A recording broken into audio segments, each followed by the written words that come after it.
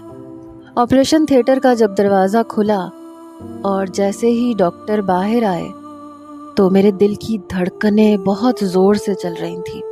میں فوراً سے لیڈی ڈاکٹر کے پاس گئی۔ پھر کامران بھائی بھی وہیں پہ چلے آئے، ان کا دیور بھی وہیں موجود تھا، ساس بھی وہیں تھی۔ کامران بھائی پوچھنے لگے میری بیوی کیسی ہے؟ ڈاکٹر کہنے لگے وہ بھی بالکل ٹھیک ہے اور اللہ نے آپ کو بہت پیاری بیٹی سے نوازا ہے۔ یہ سن کر کہ میری بہن بالکل ٹھیک ہے مجھ سے برداشت ہی نہیں ہو رہا تھا۔ میری تو آنکھوں سے آنسو نکلی جا رہے تھے یہ سب کچھ سن کر۔ کتنی دعائیں مانگی تھی میں نے، کتنے وظیفے کیے تھے، پھر بھی آپی بچ گئی۔ وہ کیسے زندہ بچ گئی؟ وہ مر کیوں نہیں گئی؟ میری والدہ نے جب یہ سنا کہ نواسی ہوئی ہے تو وہ بھی فوراً سے ہاسپٹل پہنچ گئی۔ سب نے مٹھائی کھائی لیکن میں بالکل چپ تھی۔ 2 دن میں ہاسپٹل میں گزار کر واپس اپنے گھر آ گئی۔ اب تو میری آخری امید بھی ختم ہو گئی تھی۔ پھر میری والدہ نے پھر مجھ سے کہا کہ وہ لوگ دوبارہ سے رشتے کے لیے اصرار کر رہے ہیں۔ میں نے کہا آپ ان سے انکار کر دیں۔ تو میری والدہ کہنے لگی کیوں انکار کر دوں میں، بغیر کسی وجہ کے؟ لڑکا اچھا خاصا پڑھا لکھا ہے، اچھا کماتا ہے، گھر بھی اچھا ہے۔ میں نے کہا مجھے نہیں کرنی شادی، میں آگے پڑھنا چاہتی ہوں۔ میری والدہ کہنے لگی یہ کوئی وجہ نہیں ہے، ہم لوگ منگنی کر لیں گے، 2 سال منگنی رہے گی تو تمہارا جو آگے پڑھنے کا شوق ہے وہ پورا کر لینا تب تک، انہیں کوئی اعتراض نہیں ہے۔ میں نے کہا لیکن مجھے نہیں کرنی۔ میں ایک فیصلہ کر چکی تھی، میں اپنے بہنوئی کے بغیر نہیں رہ سکتی تھی، اس لیے مجھے ایک کڑوا گھونٹ پینا پڑا۔ پھر رات کو میں نے کامران بھائی کے چھوٹے بھائی آیان کو فون کیا۔ اس نے فون اٹھایا، کہنے لگا کون؟ میں نے کہا میں بات کر رہی ہوں، رابیل۔ کہنے لگا بھابھی تو اس وقت اپنے کمرے میں ہوتی ہیں اور میرے خیال سے ان کا فون تو بالکل ٹھیک ہے، اور اگر خراب بھی ہے تو آپ کو کامران بھائی کے نمبر پہ بات کرنی چاہیے، وہ آپ کی آپی سے بات کروا دیتے۔ میں نے کہا لیکن مجھے آپ سے بات کرنی تھی۔ کہنے لگا مجھ سے؟ کیوں؟ کیا بات کرنی تھی آپ نے؟ میں نے کہا میں اپنے اس دن والے رویے سے بہت شرمندہ ہوں، مجھے آپ سے یوں بات نہیں کرنی چاہیے تھی۔ تو وہ کہنے لگا کوئی بات نہیں، میں اس بات کو بھول چکا ہوں، میں ایسی چھوٹی موٹی باتیں یاد نہیں رکھتا، آپ بھی وہ بات بھول جائیں۔ میں نے کہا ہاں لیکن مجھے تب سے بہت زیادہ افسوس ہے، میں اس وقت بہت غصے میں تھی کیونکہ مجھے اپنی بہن سے بہت محبت تھی اور وہ محبت مجھ سے بہت دور جا رہی تھی، اس لیے پتہ نہیں میں نے کیا کیا بکواس کر دی آپ سے۔ جب بعد میں آپ کی بات کو سوچا تو مجھے آپ کی بات زیادہ غیر مناسب نہیں لگی تھی۔ یہ کہہ کے میں چپ ہو گئی۔ وہ کہنے لگا چھوڑیں بھی اب ان باتوں کو، وہ وقت گزر گیا ہے، بات بھی گزر گئی ہے، ختم کریں بس اب ان سب چیزوں کو، میرے دل میں آپ کے لیے کچھ بھی نہیں ہے، کچھ تھا بھی تو میں نے ختم کر دیا تھا سب کچھ۔ میں نے کہا لیکن میرے دل میں تو آپ کے لیے ابھی بھی بہت کچھ ہے، میں ختم نہیں کر پا رہی۔ میں نے اسے جھوٹ بولا تھا۔ کہنے لگا میں سمجھا نہیں۔ میں نے کہا میرے رشتے آ رہے ہیں، میں چاہتی ہوں کہ آپ اپنا رشتہ بھیج دیں۔ جب سے میں نے آپ کا دل دکھایا ہے میں آپ کے بارے میں ہی سوچتی رہتی ہوں، مجھے اپنے اندر بہت افسوس ہوتا رہتا ہے۔